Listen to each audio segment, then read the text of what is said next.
Both sides made light of the poor conditions at United Park to produce a 6-goal thriller. The visitors off the mark after only 9 minutes. Chris Lyons first to a loose ball in the penalty area to fire the Seagulls in front.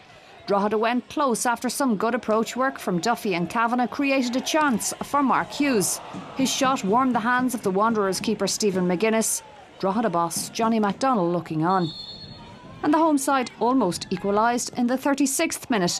Jason Mark's free kick just over the bar. Sloppy Drogheda passing gave Bray an opportunity to double their advantage just before the break, but Adam Hanlon's effort was easily held by Schlingermann. Into the second half, and the hosts were level within 60 seconds. Daryl Kavanagh heavily involved in the build-up before Duffy's cross came in. It was directed home by Sean Brennan. Johnny McDonald's half-time team talk was obviously still ringing in the ears of the Drogheda side as they continued to press. Carl Walshe with the through ball. He set up Lee Duffy. His effort squeezed wide of the post with Kavanagh waiting to pounce. The home fans didn't have to wait long, though, to take the lead. Mick Daly connecting with Jason Mark's excellent corner to make it 2-1 after 55 minutes. Delight on the Drogheda bench. And then 2 minutes later, that became 3-1. Marks again with the in-swinging corner. Alan Byrne's header helped into the net by Daryl Kavanagh. The pair debating whose name should go on the score sheet. Bray weren't finished yet, though, and Hugh Douglas went close with a header on 64. Drogheda didn't heed that warning, and Bray cut the deficit to 1 after Peter McGlynn headed home from the penalty spot. 3-2, and there were still 20 minutes remaining. Douglas was to go close again as Bray continued their aerial bombardment. This header, though, just a little too high. United, though, would seal their victory, their first since the second week of the season, with a lovely goal with 3 minutes left. A flowing midfield move finished off by the substitute Tiarnan Mulvenna. 4-2 for the home side.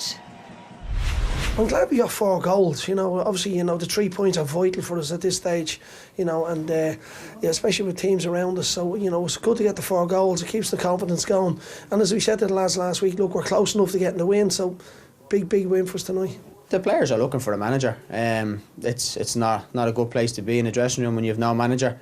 And I think it's starting to get evident now on the pitch as well.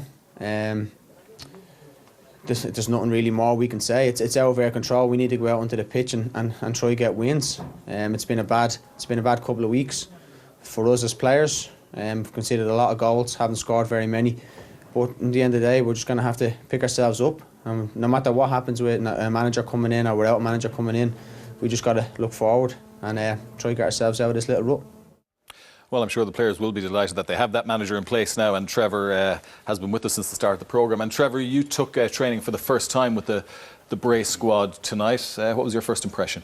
Yeah, a lot of energy, a lot of honest work, and if they play and continue to train the way they train tonight, they'll do okay. We'll be okay. But that's the challenge, to maintain that zest and that energy that they showed tonight. Because you get that when new manager comes in. Sometimes the best players maintain it. It's doing it every session and every week, and that's what we'll be prodding them and organising them and helping them to do.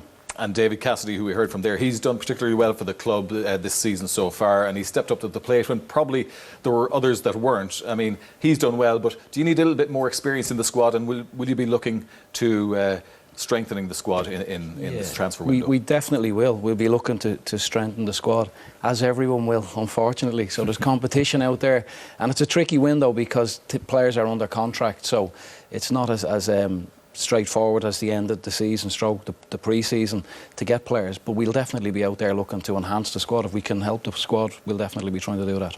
Yeah, and one player that isn't contracted to any League of Ireland club but has been mentioned and associated with Bray has been Damien Duff. We know he's returned to the country and he's looking to play. Would you be trying to track him down? Yeah, we would. I'd love to talk to Damien. It's early, just since yesterday, so we haven't had a chance to think of Damien. But we would. Damien's a fantastic player, and if he was fit sure he could enhance any. If he was fit enough, I'm sure he could enhance the Premiership teams, never mind Bray Wanderers. So, yeah, you would obviously be interested in Damien. Yeah, I'm sure one of the things that has concerned you so far this season, when you look back at what's happened with Bray, is the concession of goals. Is that the first area you're going to concentrate on, Trevor? Yeah, of course. You've got to shore up the goals, and set plays we've conceded, everyone would have seen, and I'm sure when people see that, they identify it and they go and try and exploit it. So that's an area that we have to get better on, and we've worked tonight, and we'll continue to work on that, and we must get that better, because you can play amazing football, you can be fantastic for 90 plus minutes and 1 second, or should I say 2 seconds for a cross, and you're a goal behind. So it's an area that we definitely have to shore up. OK, Trevor, thanks for the moment, and we'll be demonstrating the importance and the significance of set plays a little bit later in the programme. There were, of course, 2 big matches on tonight, St Pat's against Shamrock Rovers and Cork City versus Drogheda United. The action from Inchicore and Turner's Cross is coming up shortly.